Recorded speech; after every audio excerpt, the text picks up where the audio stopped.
नमस्कार, आपण पाहत आहात कल्याण बुलेटिन। मलंग मुक्तीची पहाट हे आंदोलन हिंदू हृदय सम्राट शिवसेना प्रमुख बाळासाहेब ठाकरे यांच्या आदेशानुसार धर्मवीर आनंदजी दिघे साहेब यांनी सातत्याने चालू ठेवलं। त्यानंतर आमचे शिवसेनेचे मुख्य नेते आदरणीय नामदार उपमुख्यमंत्री एकनाथजी शिंदे साहेब त्यांनी त्यांचा भगवा ध्वज हातात घेऊन हा वसा सातत्याने चालू ठेवलाय।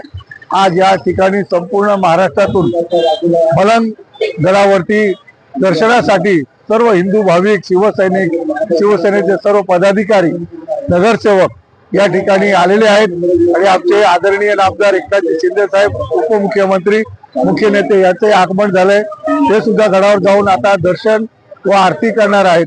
त्याचबरोबर मी सर्व भाविकांना आमचे आदरणीय उपमुख्यमंत्री तसेच सन्माननीय खासदार डॉक्टर श्रीकांत शिंदे साहेब, आदरणीय जिल्हाप्रमुख गोपालजी लांडगे साहेब यांच्या वतीने आजच्या या यात्रेच्या निमित्त मलंगगड मुक्तीसाठी जो न्यायालयामध्ये आमचा लढा चालू आहे त्यासाठी मी सर्वांना या ठिकाणी शुभेच्छा देतो आणि सर्वांचं अभिनंदन करतो भाविकांचं की जास्तीत जास्त या महाराष्ट्रातून ठाणे जिल्ह्यातून नव्हे संपूर्ण महाराष्ट्रातून भाविक या ठिकाणी आलेले आहेत। त्यांचं मी स्वागत करतो, त्यांचं अभिनंदन करतो, त्यांना शुभेच्छा देतो। धन्यवाद। जय हिंद, जय मलंगगड।